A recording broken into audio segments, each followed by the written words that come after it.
Panginoon, pagalingin niyo po lahat ng mga may sakit.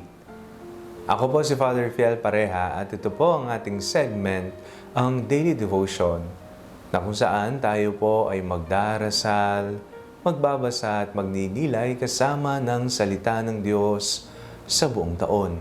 Manalangin tayo. Sa ngalan ng Ama, ng Anak at ng Espiritu Santo. Amen.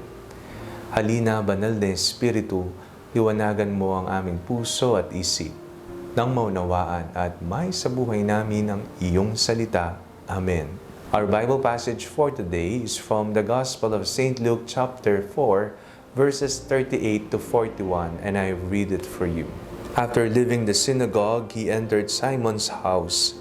Now Simon's mother-in-law was suffering from a high fever, and they asked him about her. Then he stood over her and rebuked the fever, and it left her. Immediately she got up and began to serve them. As the sun was setting, all those who had any who were sick with various kinds of diseases brought them to him, and he laid his hands on each of them and cured them. Demons also came out of many, shouting, "You are the Son of God." But he rebuked them and would not allow them to speak because they knew that he was the Messiah. Ikaw ba'y may sakit sa kasalukuyan? Ikaw ba'y nagme-maintenance na? O kaya naman, miyembro ng iyong pamilya ang may karamdaman.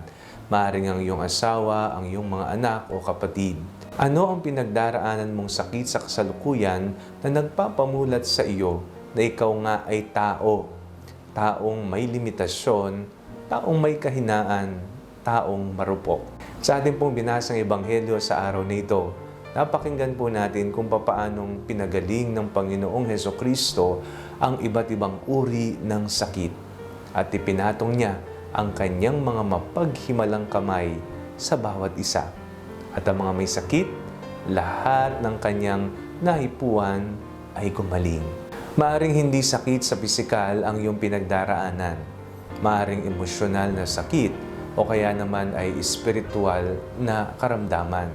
Maging ang mga ito ay maaring hilumin ng Panginoon. Siya na lumikha sa atin ay may kapasidad at may otoridad na tayo ay buuing muli. Maaring tayo po ay nangangamba, tayo nag-overthink. Gagaling pa ba ako? Magkakaroon pa ba ako ng malusog na pangangatawan? Makikita ko pa bang lumaki ang aking mga anak? Maabot ko pa ba ang aking mga pangarap gayong ako ay may sakit sa kasalukuyan? Huwag kang susuko. Nawa ang iyong pag-asa ay ibigay mo sa Panginoong Hesukristo.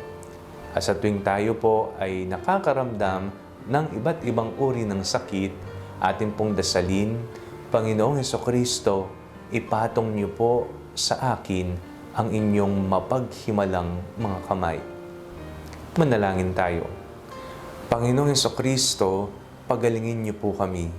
Anumang uri ng karamdaman, ito man ay sa katawan, sa emosyon, o maging sa espiritual, nawa ipatong mo ang inyong mga mapagkalingang kamay. Amen. Sa ngalan ng Ama, ng Anak at ng Espiritu Santo. Amen. Huwag po ninyong kalimutang i-like ang video ito, mag-comment po kayo and share it with your family and friends. Ang Panalangin Bago Matulog ay may sariling Facebook page na po. Huwag niyo pong kakalimutang mag-like at mag-follow dito, and do not forget to subscribe to our YouTube channel.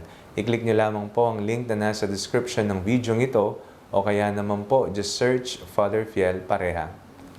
God bless you po.